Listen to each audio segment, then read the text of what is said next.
Roger, could you introduce yourself, please? Yeah, Roger Shanks. Roger Shanks Consulting, land use consultant, and chairperson of the Modesto Planning Commission. Thank you, Good morning, sir. everybody. Nice to see Keith Boggs' name popping up. Could you introduce yourself, please? Hello, everyone. Keith Boggs, consultant to the county chief executive office on Crow's Landing. Thank you. Yamilet.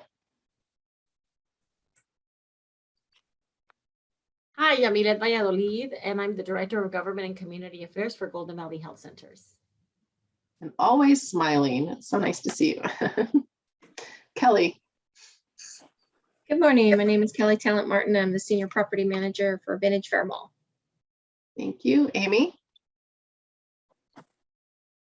Hold on. Trying to unmute and start my video. You guys, I'm working remotely today and I'm running some errands over the lunch hour. But Amy Collier-Carroll, Director of Legislative Affairs and Communications for Stanislaus County, and happy to be here.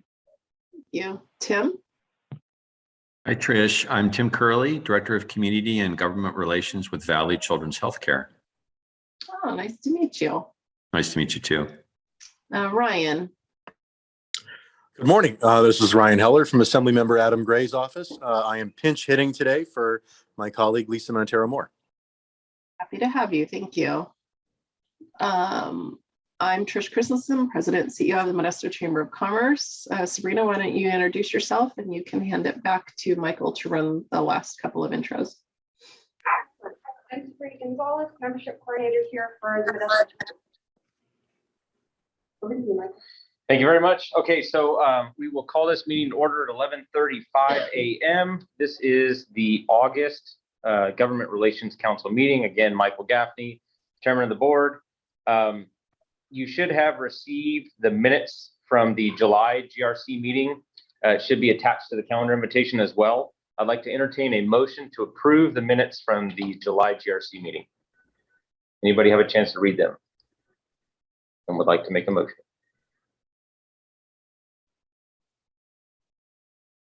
Cecil? I never got them. Okay. I don't think I can make a. Not unless you read them and received them. Anybody else? I don't think I can. Is there any voting members on the GRC that would like to make a motion to approve last month's minutes? Are folks on mute? I think I saw Amy's name on the roster. Yeah, I'll make a motion to approve last month's meeting minutes. Thank you, Amy. Can I get a second?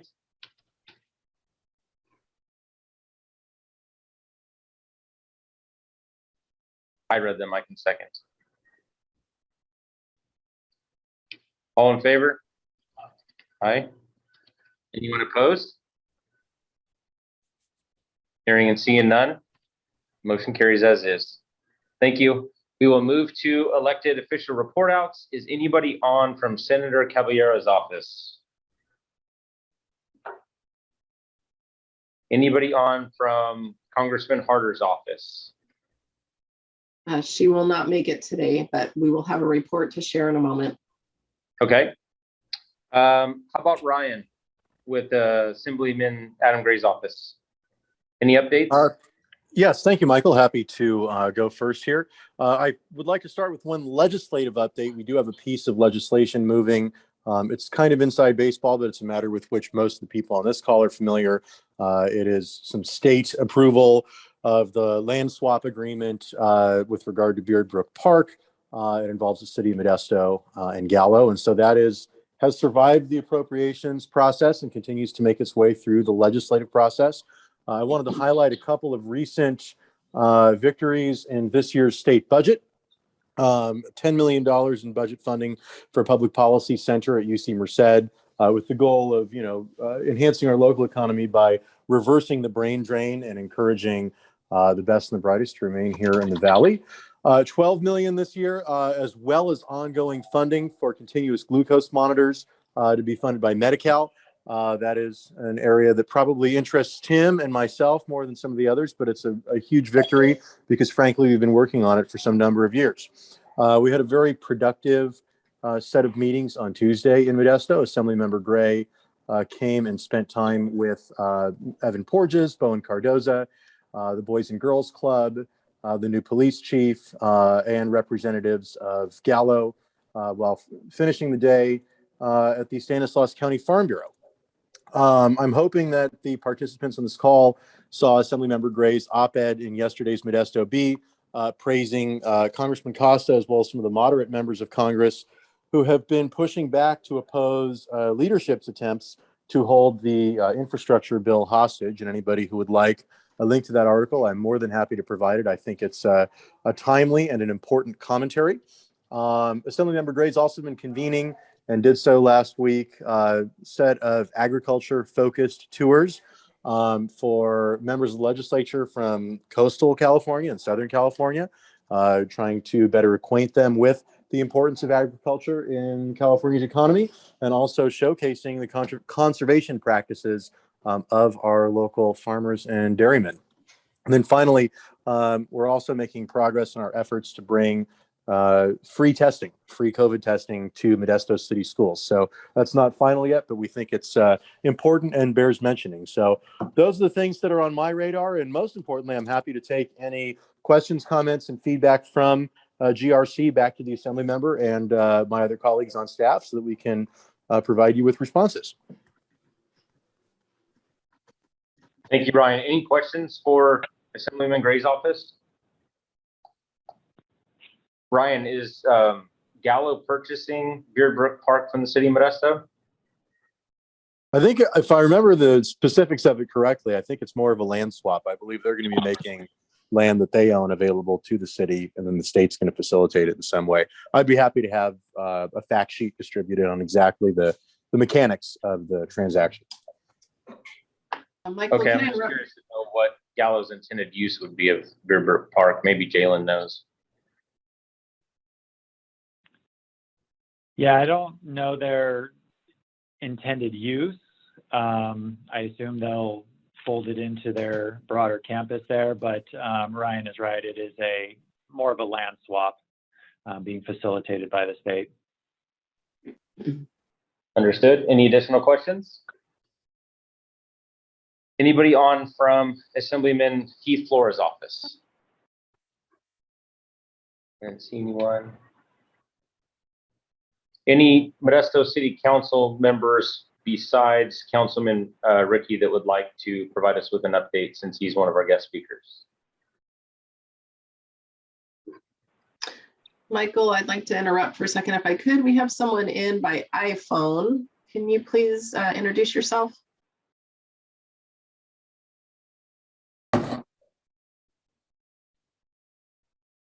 We have one person calling in by cell. Can you introduce yourself?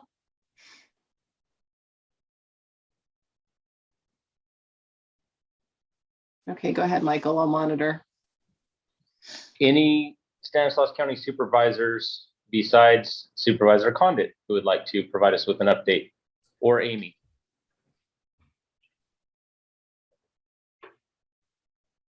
I do have a brief update. I'm not sure if Supervisor Condit has one as well, but I'll go ahead and go. And I know he's our presenter today, so we'll look forward to hearing from him, and he can add on to my update as well. What I wanted to share is that the county is looking for public input on the redistricting effort that's underway. Every 10 years, counties draw new district maps, as you guys are probably aware, for communities. And so Stanislaus County is working with the public to make sure that the redistricting process is fair, is transparent, and guided by public input. So we have several public workshops coming up starting in September and going into October. If you go to our website, stancounty.com, you'll see on our homepage a box that looks like the district map. And if you click through to the story, there's a redistricting flyer that gives the dates of the public workshops and public hearings that are coming up related to that. So we'd love to get more involvement in that effort, and I just thought I would let you all know. Thank you, Amy. I've been reading about that. Any questions for Amy? Okay, we will move on to utilities. Sabrina might have Congressman Harder's report ready. just, you can come to that when you're ready.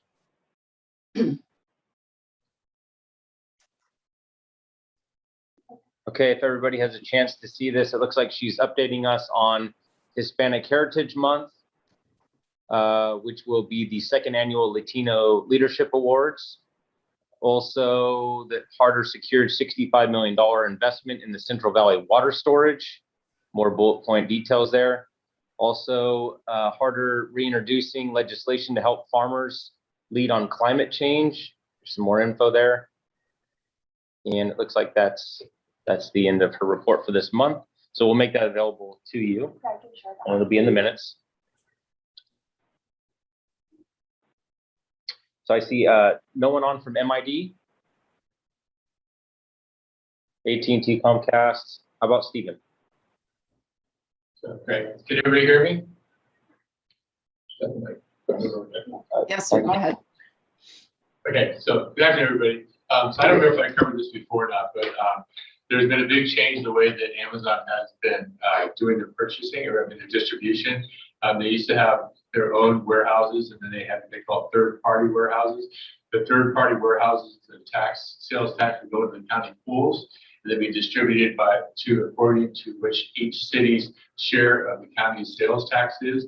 And then their individual distribution centers, their sales tax would go to the location where the warehouse was located. They have changed that. They're now going strictly with their own in-house distribution centers, which means that the share of the sales tax that are going to county pools will now be going to the individual cities where those distribution centers are located.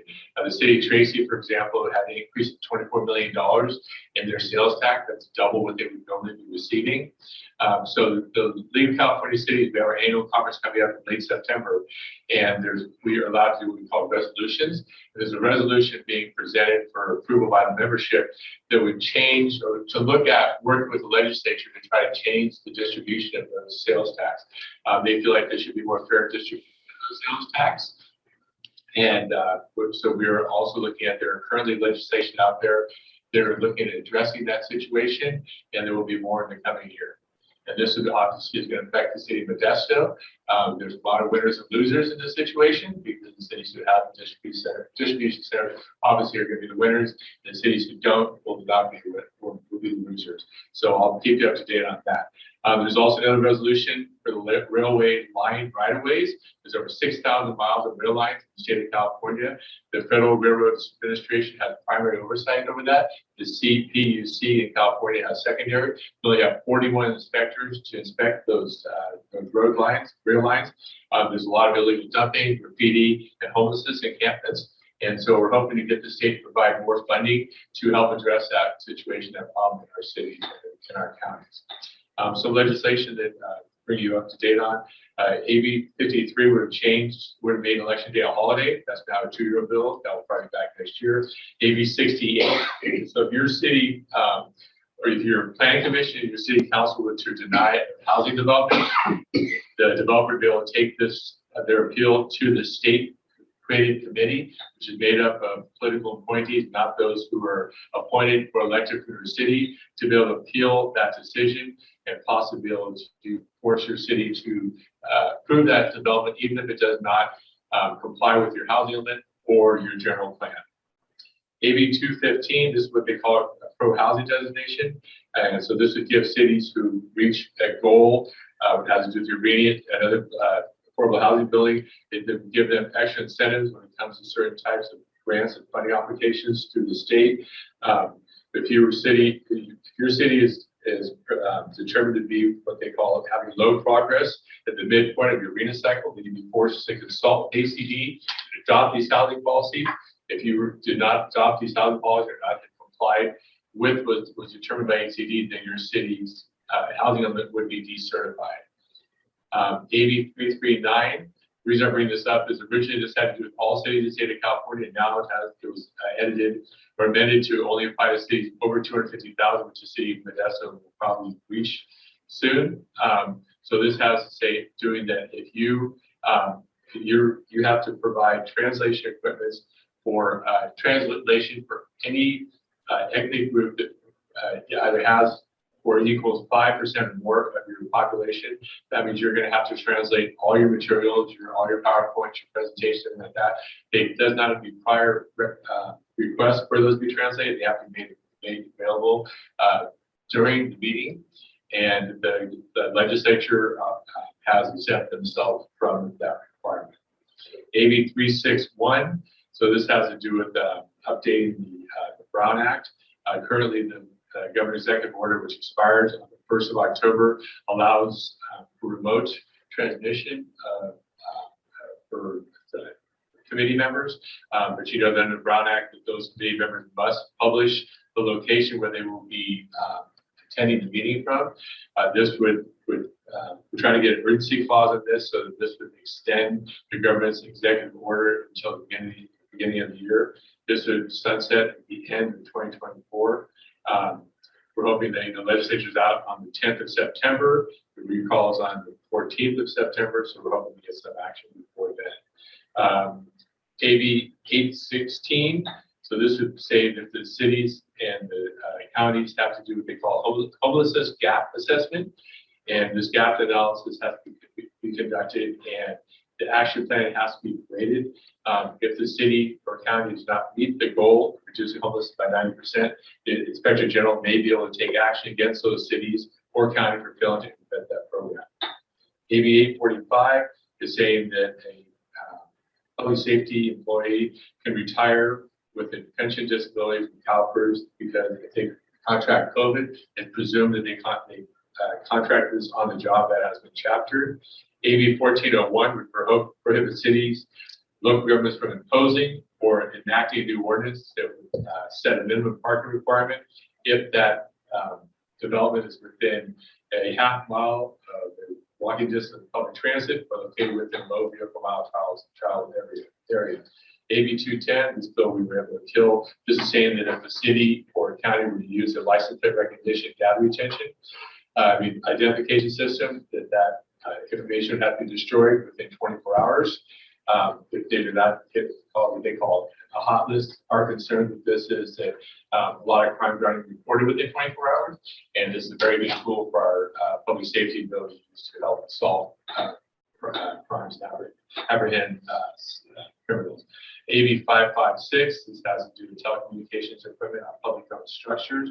This means that the telecommunications company could place a transmission equipment on any public owned structures such as a stoplight or a stop sign or a light post or on public owned building. SB 619, this should be a concern to your businesses. SB 1383, sorry, I added an extra zero there, would require the cities to reduce organic waste by 50% by 2030. Cal Recycle was given this bill that was tasked with setting the penalties and regulations in 2017. They waited until November of 2020 to make to give us the regulations and these penalties. Each resident and businesses in the state of California are going to have to meet these goals. They're going to have separate containers for their organic waste. We were able to secure $225 million to help with consulting and education of our businesses and your residential customers.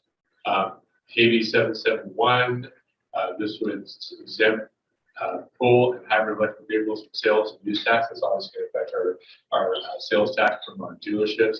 And then fire safety, the Board of Forestry is concerned about building in high fire severity zones. So people think that a lot of cities are in those areas. There's over 200 cities in the state of California, almost half of the cities.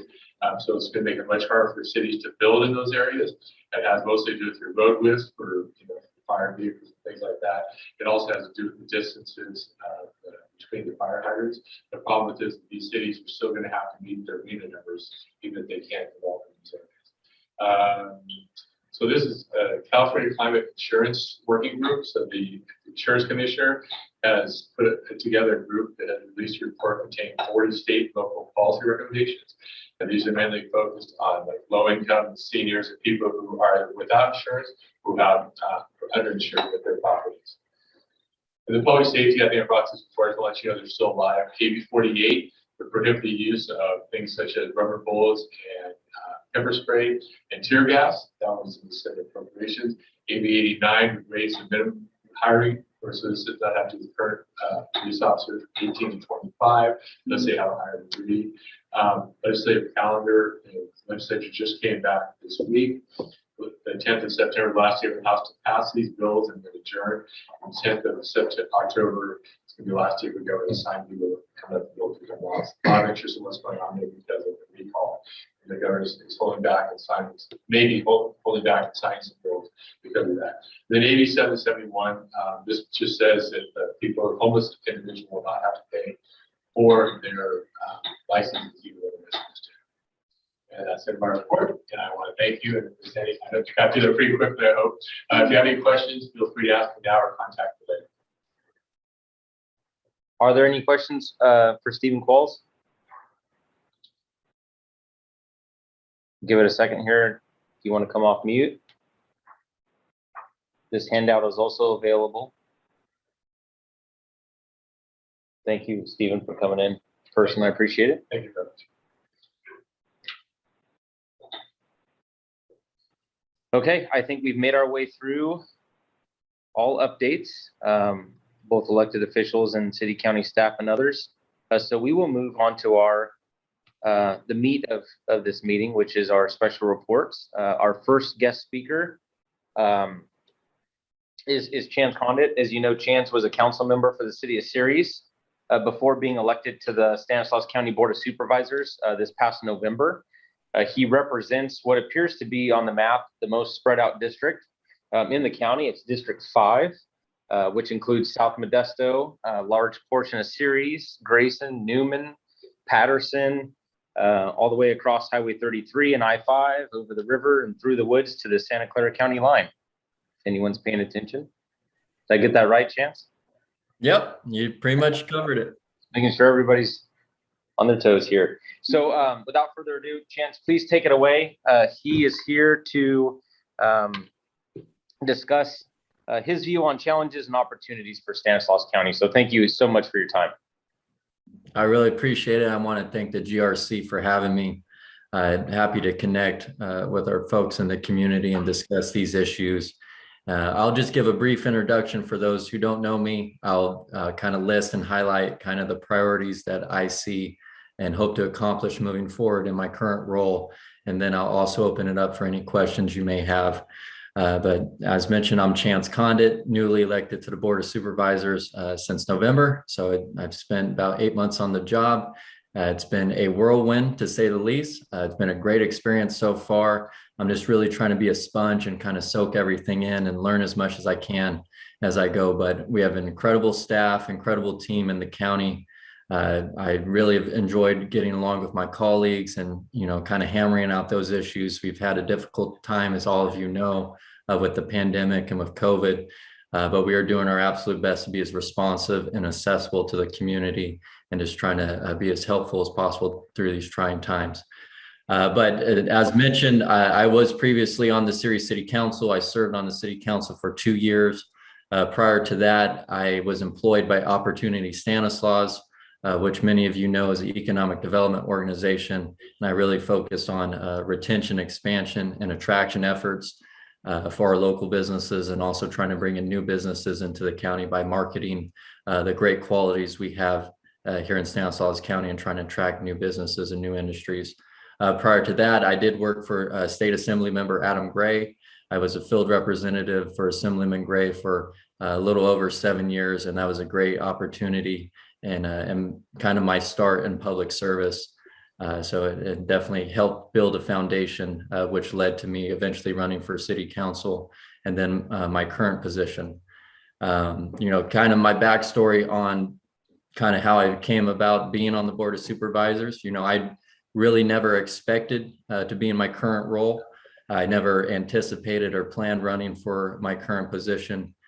Previously, former Senator Anthony Cannella was running for District 5. He contacted me last July, matter of fact, and asked if I would support him. He had my full endorsement, and I was looking forward to him being our District 5 representative. Last August, he made the announcement that he was withdrawing from the race, And after much consideration and discussing it with my family and praying about it, I decided to throw my hat into the ring, and I felt that I had something to offer, a new perspective, a fresh perspective, and also a city perspective, which I'm happy to see. I have another county supervisor who has a city perspective, and my colleague with Supervisor Graywall. And I really thought that that was kind of lacking, and with the loss of Supervisor Olson from the board, it's important that our cities do have representation on the dais at the county level, because I'm very passionate about kind of bridging that gap and improving, not saying that we've had a fractured relationship between the county and the cities, but definitely improving that relationship as best as possible, having more equity, especially with issues such as tax sharing between our cities and our county. But so that's just kind of a short introduction of me and kind of what I've been doing for the last several years and how I've kind of got to this point. But some of the issues I ran on and some of the issues that I would like to see come to fruition is definitely improving our quality of life. As mentioned, you know, my district, District 5, Patterson, Newman, Crows Landing, Wesley, Grayson, South Modesto, and Ceres, we have the biggest geographic district in District 5 in the county. And we also have the lowest socioeconomic district. We have the most diverse district. And I just feel it's absolutely important that we get the same representation as some of our more affluent communities across the county. You know, I think that Newman should be have the same services and the same advocacy as the Oakdales or the Riverbanks, Turlocks, and same with Crows Landing or Wesley and Grayson, which you know, kind of get overlooked in a lot of ways. And my number one priority probably in general is trying to get accessible healthcare on the west side of our county. Those communities that I kind of pointed out over on the west side, their closest 24-hour medical facility is actually in Turlock or Modesto. So if you had a serious medical emergency, you're faced with a 30 to 40-minute drive by ambulance to the closest hospital, which is on the east side of the county. So I think with Patterson being our fastest growing city in the county, and with their aggressive nature of wanting to expand and wanting to attract industries and also attract new homeowners, many of whom are locating from the Bay Area, I think it's absolutely essential that we locate a after hours medical clinic or even a full-blown hospital one day. I know that Patterson used to have a hospital. They lost that over time, and I think the time is right. And trying to approach a provider, and I have been successful in communicating with those providers so far. It's just trying to figure out how we can get them to bite on locating out there on the west side. And I think the Crows Landing Naval Air Base development, which has been spearheaded by my predecessors and also with the leadership of Keith Boggs, who's done an incredible job. And I actually had a joyous time working with him when I was at my former role with Opportunity Stanislaus. I think we are moving in the right direction. A lot of that is credited to Mr. Boggs and his leadership on this project, but that is going to do a tremendous deal for the west side. And I do think overall it will help ultimately kind of entice a provider to give the west side and Patterson specifically a strong consideration in locating a potential hospital. Outside of that, I would like to kind of represent our unincorporated areas and making sure that they are getting the needs that they need, enjoying the same benefits that we enjoy in our incorporated cities. You know, just basic infrastructure needs such as sidewalks, lighting, curbs and gutters, and trying to get the sewer situation figured out for our county islands. South Modesto, as we know, historically has been underserved. It's been underrepresented. And, you know, walking door to door during the campaign, a lot of those residents, for the most part, have felt that they've been left out of the equation. And so I am advocating that we do, you know, finally get them up to par, get them the same services, because they're paying taxes just like everybody else. But unfortunately, there has been an equity issue on the services that they have received up to this point. I do think there's a silver lining with this pandemic.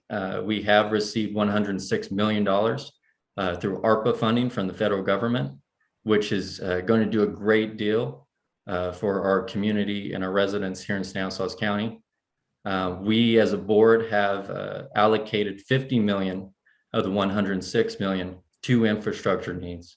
And it is a perfect opportunity to get those areas that for far too long have been left out and kind of left behind, to finally get them up to a equal footing in a sense. And I will definitely be advocating that we prioritize the county islands that are in South Modesto, the Bystroms, the River Roads, the Dallas, the Tulsa Street. You know, those areas specifically, I think should be prioritized. And they're also in a great position to be considered strongly for annexation by the city of Modesto with the cooperation of the city of Ceres. And I have met with Mayor Zawalin. I met with Mayor Lopez about that matter. And it seems like those conversations have definitely progressed. And I know the two mayors are open to exploring potential annexation once the county is able to get those areas sidewalks. But in a sense, in a nutshell, that's pretty much my priorities. That's kind of my background. And I am more than happy to answer any questions that you may have.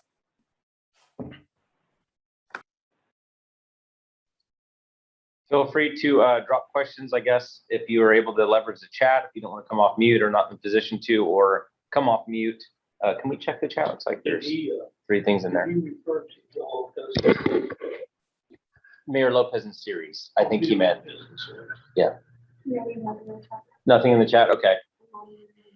Okay, we're monitoring the chat box. If you want to come off mute with any questions for Supervisor Condit. Stephen, go ahead. Yeah, go ahead. Supervisor Condit, Steve Qualls here. Thank you for joining us. I have a question. Could you tell us a little bit more, or is it too early to tell us about this tax sharing agreement that you're working out with the cities?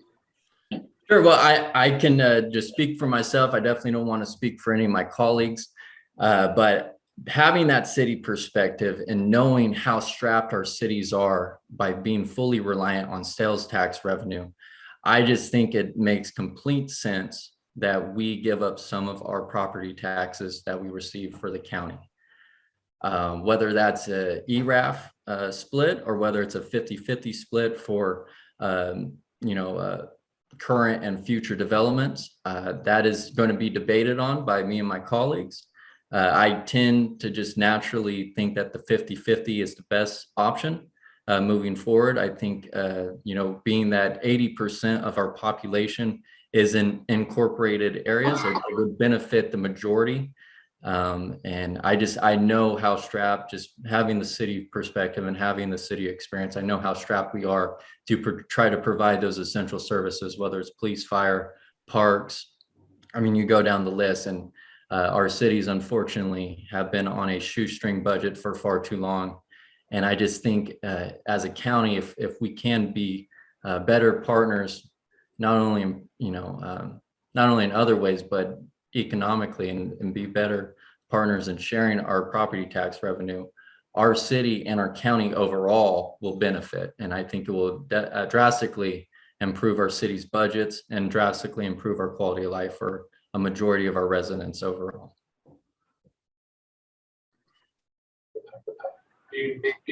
Working for your organization, that's the state of California. I appreciate your efforts. Thank you very much. Thank you. Thank you for the question, Stephen. Anybody else? We do have time. I don't want to rush through this. Hey there, it's Tim Curley at Valley Children's Healthcare Superintendent, Supervisor Condon. It's nice to meet you virtually and appreciate your interest in healthcare. And I think what I would love to do is just find some time separately to give you an update on what we're currently doing in Stanislaus County and where and how might we be able to support access to pediatric healthcare on the west side. So I'll follow up with you separately. Thank you, Tim. I really appreciate it. Thank you so much for bringing that up. Sure. Thank you, Tim. Any others?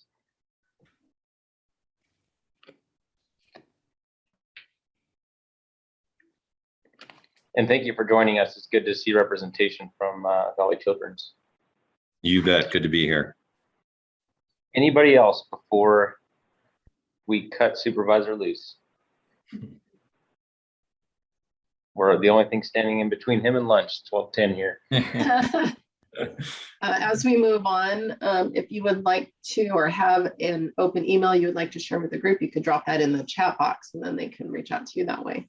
I will put my cell phone and my email.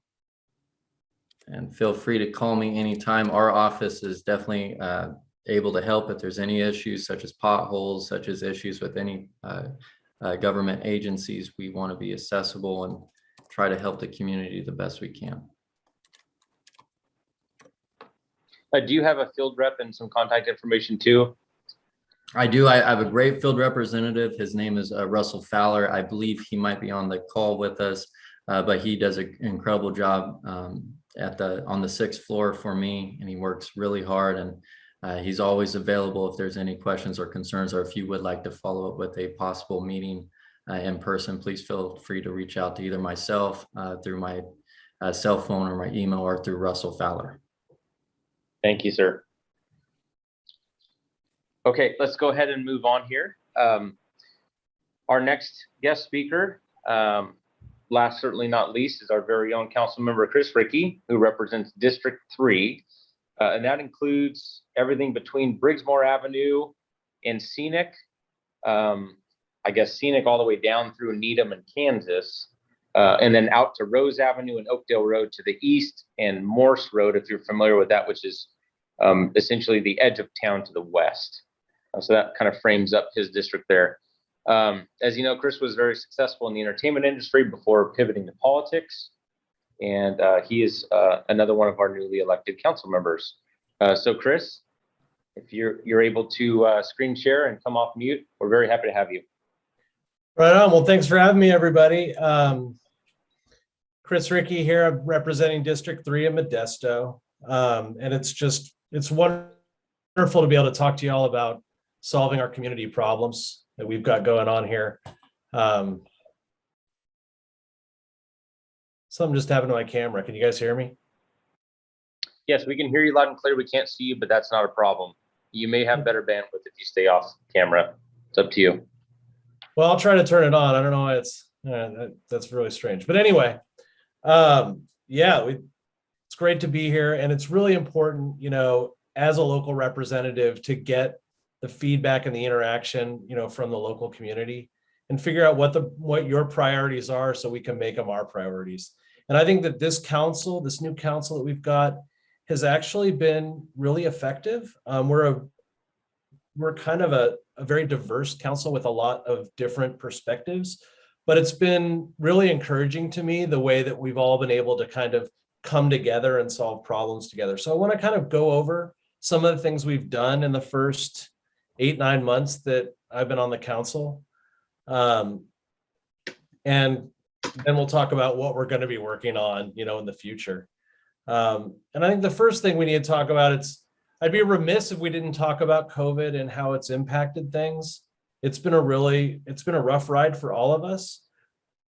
But I really appreciate the fact that our Modesto Council has been very active in trying to solve COVID-related problems, especially for business. One of the first things we did when we became aware of some of the gouging that delivery apps were doing in our restaurant industry was the council acted and restricted delivery app fees from 30% down to 15%. So basically what that meant is that if you charge $10 for a hamburger, the delivery app would be charging a fee to the customer and taking $3 of that $10 burger, returning the restaurant $7, which was an astronomical fee and causing our restaurants a lot of stress. And so by lowering those app fees to our restaurants, I talked to restaurateurs who saw an increase in revenue, net revenue of over $2,000 a month. And so I'm really pleased with that program and how that worked out for us. The council also passed nearly $750,000 in ARPA funding to fund the RAD card, which has been a quite successful program run by the Downtown Partnership. A lot of our downtown businesses reported that the Rad Card was a very important source of income for them throughout this pandemic. And now with this program, it's being expanded throughout the entire city. So I'm really proud of that program, and especially with, you know, the Delta variant and how it's gone through, and now things are a little bit squirrely again. It's really good to know that that funding is in place and will be there to support businesses for the rest of this year, at least, which is, it's wonderful. I'm also pleased on the COVID end that we've been improving our messaging on COVID. I feel like the city has done a better job of talking about COVID, projecting some suggestions to our citizens of what they should be doing to keep themselves and their families safer.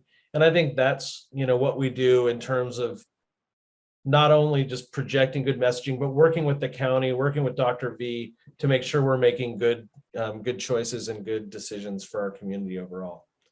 We've also been doing a lot of work in education. I'm really pleased with our partnership that we've had with Congressman Harder and with Modesto City Schools on the National App Competition. Just a quick review of what that is. The National App Competition encourages kids in our schools to create apps, and then we submit those to the National App Competition, and the top 3 in our area will get to go to Washington, D.C., present their apps, and also, more importantly, get together with other like-minded young people and hopefully, you know, build some new relationships and hopefully have a different trajectory for their, you know, for their futures. And Trish, I'm sorry, I don't know what's going on with my video. It just stopped and I can't turn it back on. So weird. Getting a weird error message. So that's why I sent you that. It just seems your placeholder is on instead of your camera. Yeah, it says failed to start video camera. Please select another video camera in settings. I only have one camera. I don't know. Sorry, my friend. Anyway, I apologize. But my baby's cute. You got to admit that. I've got a cute baby. Let's try that. No, it's not working. Anyway, continuing. We also we started a internship program with Stanislaus State. We had 39 interns working with City of Modesto, researching problems in our community and trying to find solutions. And it was really, really successful. Another very important priority that we've been working on is forestry. We've been working with our forestry department to address kind of a long-term underfunding of the department. So we were able to take almost $2 million a year of funding this year and next out of ARPA funding to increase planting of new trees, cutting down old trees and removing stumps, and just making sure that our urban canopy is a real priority. And I know that's something that's been real important to my constituents. Another thing that we're working on really hard is housing. We've been working a lot on ADUs. You know, accessory dwelling units is the lingo. It's also, you know, they're kind of granny flats or mother-in-law quarters, whatever you want to call them. But we've been working with the city and the county to reduce and the schools to reduce the permit fees required to put together an ADU in your property. And we've been pretty successful. And I think, you know, Jalen, correct me if I'm wrong here, but I think that we're in place to have drastically reduced fees right now. We're also working with the county to create uniform plans for ADUs or granny flats, whatever you want to call them. This is going to reduce not only your costs of designing your unit, but also it's going to streamline the approval process so that process is significantly faster, and you're just going to get, you know, you're going to go in, get your plans approved, and you can build them right away, which is really great. The final 2 pieces aren't in place yet, but they're in motion. And hopefully you guys are familiar with the Community Development Corporation that's being put together. That's going to be a very important source of potential funding for ADU units. if people can get loans easily to build these things, then I think a lot of people will build them. And so we'll need to make sure that we have a funding mechanism set up so people can get loans easily, then marketing the whole program. And I think we'll see, a significant number of units built, because the thing about ADU units is they're a very good, a good way to potentially have a revenue property, a property that you can take care of once it's paid off, in your retirement, that kind of stuff. Another thing we've done in housing is we worked with the TRIP committee, which is a joint committee of Ceres, the county, and Modesto, to get a small plot of land off Robertson Road approved for possible affordable housing project in the future. And finally, on housing, in the ARPA funding, we approved a revolving loan fund for downtown housing. It's $1 million. So if we had the right project come along, we have a city loan that you could apply for to help fund your project. We also have a infrastructure loan set up for infrastructure needs. It's also a revolving loan project to encourage housing in downtown. We've also done a lot of work with our police department. I'm sure that lots of you have heard about our Forward Together program. That was a program that was put together in response to kind of the George Floyd movement, but also some incidents that happened here in Modesto. What I like about this program and the way it was put together is that it does a really good job of covering all the different sides politically, with the good intent of trying to find an agreement together. And I think that it's going to be a very slow, deliberate process. It's probably going to take a year, but I'm excited about the results we're going to get out of it. And I think that Mayor Zwellen and the rest of the team over at City Hall have done a really good job putting this thing together. We also increased police funding this year, over $10 million year to year. I think that's very important for people to know that this council is committed to public safety and committed to funding public safety. We also approved new dash cams that will be installed in every police vehicle. And we funded new and improved body cams that'll have better coverage for our officers, that'll keep our officers safer. When we look at our fire department, I'm very proud of the new Ceres Modesto partnership that we just launched about a month ago. This is going to it's going to provide improved coverage for everybody, and it's going to lower expenses for everybody. So it's one of those win-win deals that just makes our whole region more effective and stronger. And it's a very exciting, good thing. Along those same lines, we also approved the Unified Transit Authority. Now you can kind of travel across, the whole contiguous region on one brand of transit, as opposed to having to go from start to max to, whatever. So I think that's going to actually make life significantly better for a lot of people in our community.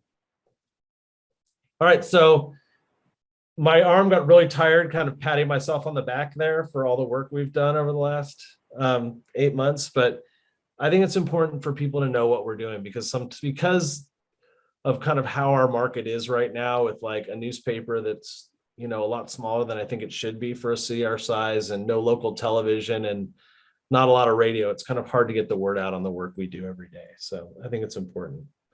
But now I want to also spend some time talking about kind of some of the problems we're having in the community and what we're trying to do to solve them. Homelessness is one of our biggest challenges right now.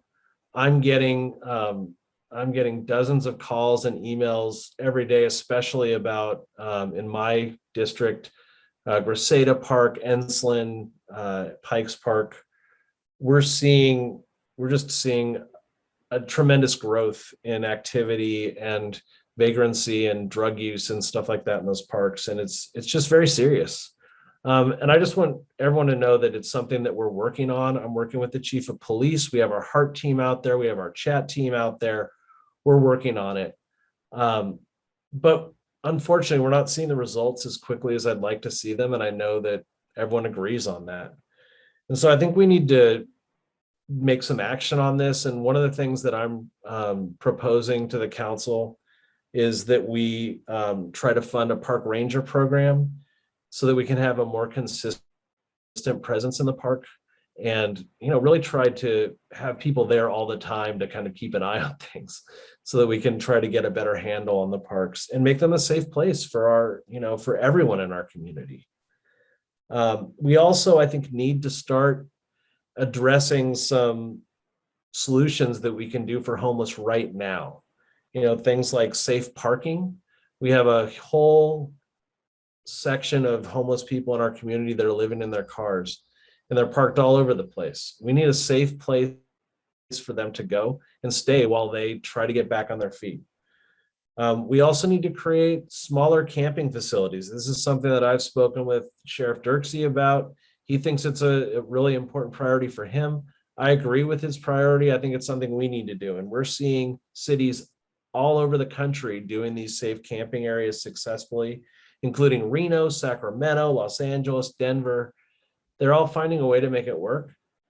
And we need to learn from what they're doing, take the lessons that we learned from Mo's, and put these things in motion so that our unhoused population has safe places to go.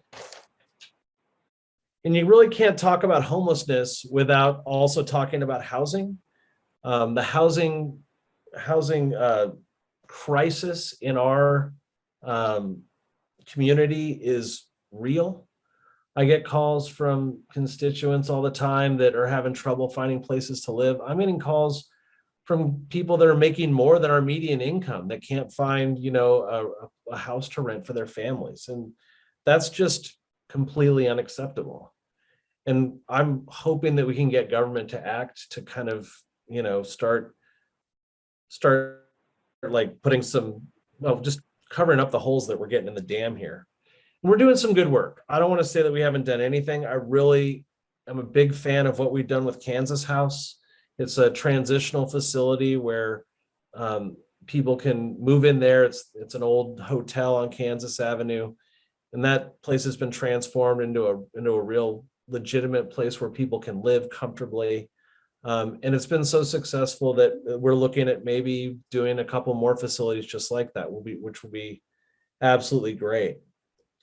But I also think we need to try to design housing that solves some of our future problems.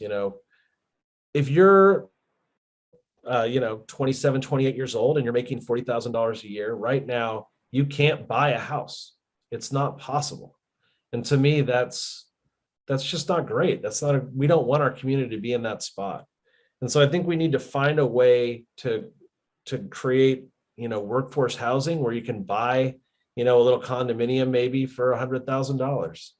And then that puts that person on track to being able to get, a market rate house, when they're 30, 35 years old, when they have $100,000 in equity in that previous property. But right now, that kind of housing, doesn't exist.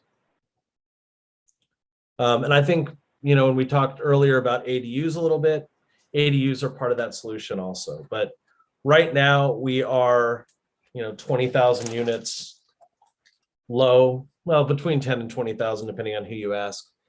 And we just have a lot of work to do to get to kind of close that gap. So that's something that I'm really concentrating on and trying to find solutions to.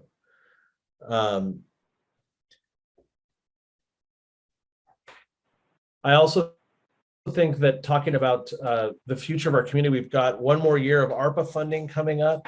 That's the American Rescue Plan funding. And I think that it's very important that we hear from our business community what your priorities are, and where you think we can make investments that will positively impact, the economy in our region for years to come. I met with Phil Land probably a month ago, talking about the Bay Valley Tech Program. I think that's the type of program that we need to invest in to give our community, kind of the little bump it needs to go into, a better direction. Some of the other stuff that I'm seeing that we could invest in, include State Theater. I think it's an important institution in our community that needs more investment. Prospect Theater is another one I think that could use some investment. I think we need to continue investing in our trees and get them up to par. I think we need to invest in emergency homeless sites we talked about earlier. And then housing is the other thing. Finally, the last thing I want to talk about is the charter review. We've got the charter review process. We had a citizen committee that made some really good recommendations for us.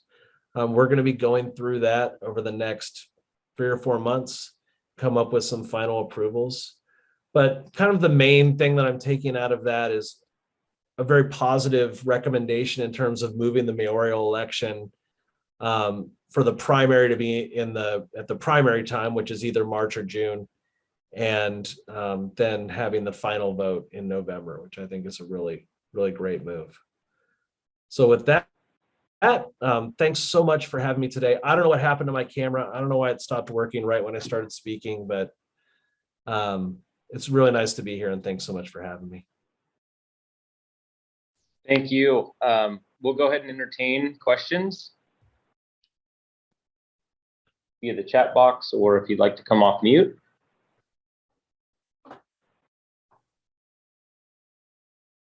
I guess I'll break the ice.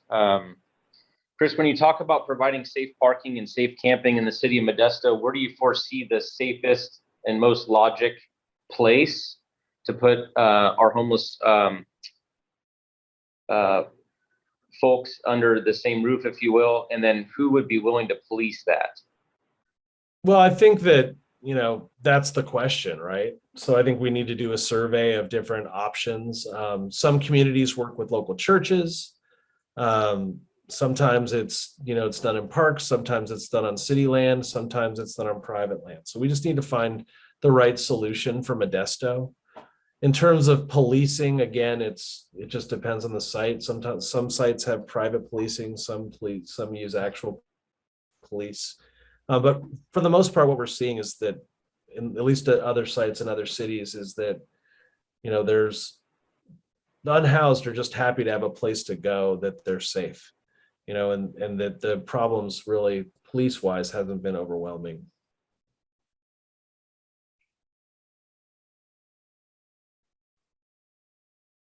Any other questions?